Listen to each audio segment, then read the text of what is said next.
بہت شکریہ ڈاکٹر صاحب. اب ہمیں وقت کی کمی کا سامنا ہے. مجھے کہا گیا ہے کہ ٹھیک 5:30 بجے اس سیشن کو ہم نے ختم کرنا ہے. میری اب گزارش ہوگی محسن داوڑ صاحب سے مختصر کچھ اپنے نقطۂ نظر سے ہمیں آگاہ کریں.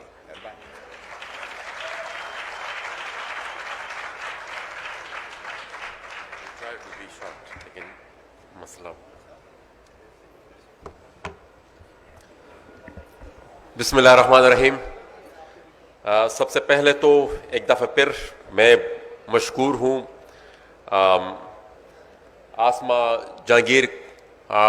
کانفرنس کے منتظمین کا کہ انہوں نے دعوت دی. چھوٹے صوبوں کے مسائل کے بارے میں تقریباً کافی تفصیل سے باتیں کی مقررین نے، لیکن میرے خیال میں جو بنیادی، اور میں کوشش کروں گا کہ جتنا جلدی اس پورے بحث کو سمیٹ سکوں، لیکن میرے خیال میں بنیادی جو ہمارا مسئلہ ہے وہ ہمارے آئینی ڈھانچے کا ہے. جو فیڈرل کانسٹیٹیوشنل سٹرکچر ہے میرے خیال میں وہی فساد کی سب سے بڑی جڑ ہے، اور یہ وہی کانسٹیٹیوشنل سٹرکچر ہے جس طرح خٹک صاحب نے جس کی طرف اشارہ کیا کہ بنگال کی آبادی ہم سے زیادہ تھی اور وہ اس کو پھر مار مار کر یہاں سے بگا دیا گیا. لیکن یہ اسی پاکستان میں جب سن 62 میں آئین بن رہا تھا تو اس وقت پیریٹی سسٹم لایا گیا. بنگال کو کاؤنٹر کرنے کے لیے پیریٹی سسٹم لایا گیا کہ بھائی دونوں کی نمائندگی برابر ہوگی، حالانکہ بنگال کی نمائندگی زیادہ تھی. تو میرے خیال میں جب تک اسی پیمانے پر اور اسی فارمولے پر ہم پاکستان میں ایک نیا آئینی ڈھانچہ اور جس سوشل کانٹریکٹ کی طرف ڈاکٹر صاحب نے بھی اشارہ کیا، میرے خیال میں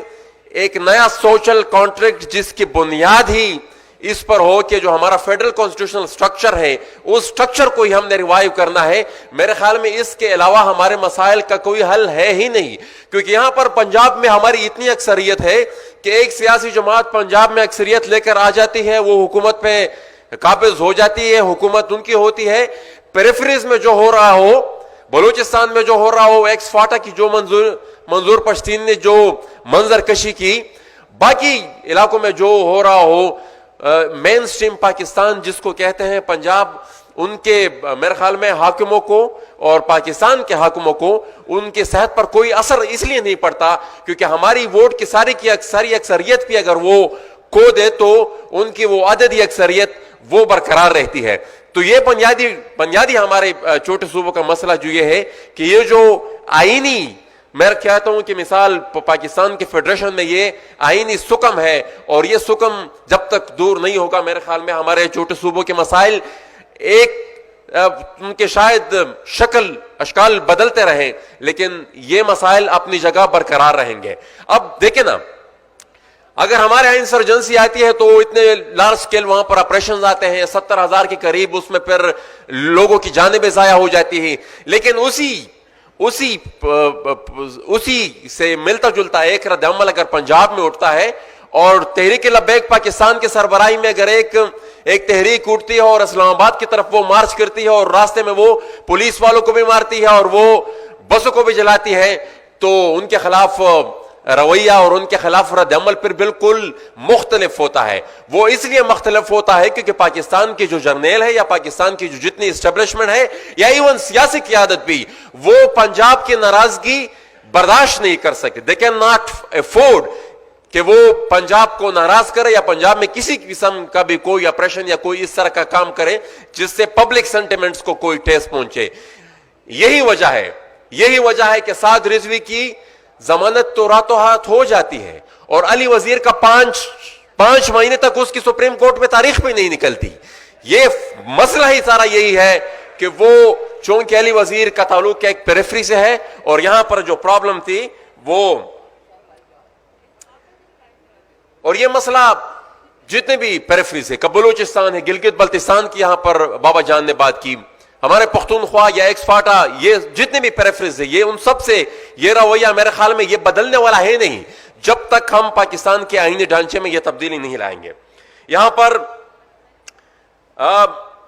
خٹک صاحب نے 7th NFC ایوارڈ کی طرف اشارہ کیا. بالکل وہ ایک پہلا قدم تھا، 18ویں ترمیم، اس کے بعد پھر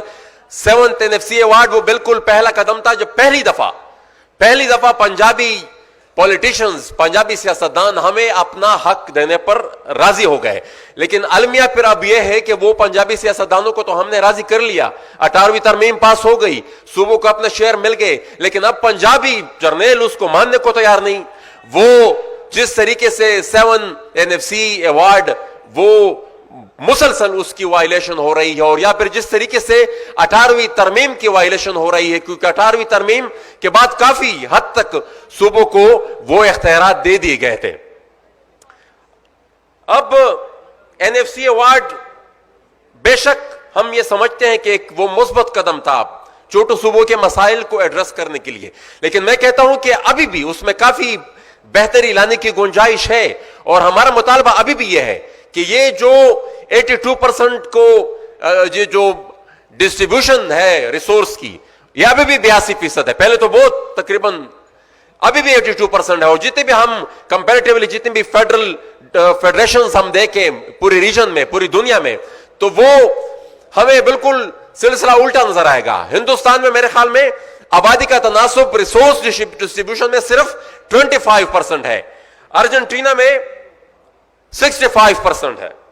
برازیل میں 33% ہے. تو یہ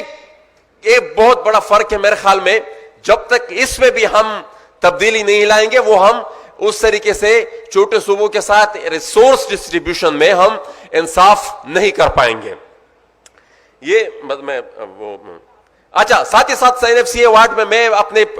جو ایکس فاٹا ہے, کیونکہ ہم بھی ایک عجیب قسم کی سچویشن میں مبتلا ہے. ہمیں مرج تو کر دیا گیا تھا, لیکن جو مرجر کے وقت جو وعدے کیے گئے تھے کہ اس طریقے سے آپ کو اتنا شیئر ملے گا, اس وقت پرومس یہ ہوا تھا, ہمارے ساتھ وعدہ یہ ہوا تھا کہ 3% آپ کو فیڈرل ڈویژنل پول سے NFC میں آپ کو شیئر دیا جائے گا. حالانکہ ہمارا اپنا جو شیئر بنتا ہے, جو ایکس فاٹا کا شیئر بنتا ہے, جو کہ انڈیپینڈنٹ اکانومسٹ جتنے بھی ہے, ایک دو ساتھی جو ہمارے ہیں اس نے جس پر کام کیا ہے, ان کی اسیسمنٹ کے مطابق ہمارا شیئر 5% سے بھی زیادہ بنتا ہے, 5% سے بھی زیادہ بنتا ہے. اچھا المیہ یہ ہے کہ بلاک ایلوکیشن فی الحال ہوتی ہے, پیسہ جاتا ہے. 2 سال پہلے میں نے اپنی بجٹ سپیچ میں وہ جو بریک ڈاؤن ہے جو پلاننگ کمیشن کی ویب سائٹ پر موجود, پہلا ہوتا تھا اب نہیں ہوتا, اس بریک ڈاؤن کو جب میں نے اپنی بجٹ سپیچ میں بیان کیا کہ آپ تو کہہ رہے ہیں کہ بھائی 70-80 ارب روپے ہم نے لگائے ہیں, ان 70-80 ارب روپے میں 50 ارب روپے تو ڈیفنس میں گئے ہیں, اور وہ اپنے جو وہاں سے آپریشنز اور فلانا ڈنگرا اور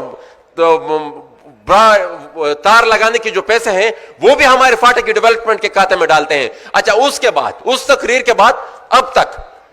پلاننگ کمیشن کی ویب سائٹ پر کوئی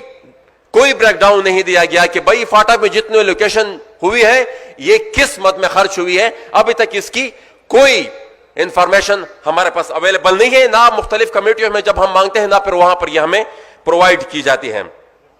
اب ایک اور پچھلے دنوں ایک آرڈر نکلا تھا پروونشل گورنمنٹ کا, اس میں لکھا ہوا تھا کہ فاٹا میں جو ایکسلریٹڈ امپلیمنٹیشن پروگرام ہوگا اس کی نگرانی کور کمانڈر پشاور کریں گے, اور اس میں اور تو اور FWO کے نمائندوں کو بھی اس میں انہوں نے انکلوڈ کیا ہوا ہے. اب FWO ایک پرائیویٹ کنٹریکٹر ہے, اور وہ ہمارے سرکاری جو فنڈ ہے ہمارے فاٹا کی, وہ اس کی ڈسٹریبیوشن میں بھی وہ شیئر ہولڈر ہے. میں 2 منٹ میں کنکلوڈ کرتا ہوں, بس ٹھیک ہے, میں 2 منٹ میں کنکلوڈ کرتا ہوں. یہ آرٹیکل 172 آف دا کانسٹیٹیوشن, اس کے مطابق 50% جو ہمارا آئل اینڈ گیس کا شیئر ہے, 50% جو ہمارا آئل اینڈ گیس کا شیئر ہے اس پہ صوبوں کے اختیارات ہیں. لیکن اس آئینی شک پر بھی حقیقتاً عمل نہیں ہو رہی. ساتھ ہی ساتھ میں آخر میں صرف یہ کہوں گا کہ نیٹ ہائیڈل کا جو ہمارا مسئلہ ہے, وہ جو AGN قاضی فارمولے کے تحت ہمارا شیئر بنتا ہے وہ تو آپ رہنے ہی دیں, وہ جو انٹرم ایک ارینجمنٹ ہوئی ہے پختونخوا حکومت کی وفاقی حکومت کے ساتھ, وہ شیئر بھی نہیں دیا جا رہا. Gas surplus Khyber Pakhtunkhwa gas surplus صوبہ ہے, اور وہ پھر جب گیس کا پھر ٹیرف اور اس کی ڈسٹریبیوشن پھر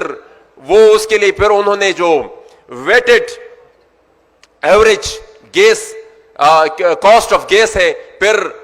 چونکہ میں 50% سے زیادہ اور ہمارا تقریباً 40% سے زیادہ جو گیس میں پروڈیوس کرتا ہوں وہ سرپلس ہے، لیکن اس کے باوجود بھی اس کا مجھے کوئی فائدہ نہیں ہوتا. اسی طرح ہمارا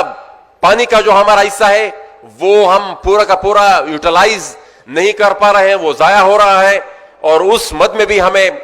کوئی نہیں ہے. پیٹرولیم لیوی کی آپ مثال دے لیں، پیٹرولیم لیوی اب ہم پیٹرول بھی 50% سے زیادہ پروڈیوس کرتے ہیں، لیکن اس پہ فیڈرل ایکسائز ڈیوٹی نہیں لگتی، کیونکہ اس سے پھر تھوڑا بہت شیئر پر ہمیں بھی ملنا ہوتا ہے اس کا. اس پر یہ پیٹرولیم لیوی جس کو میرے خیال میں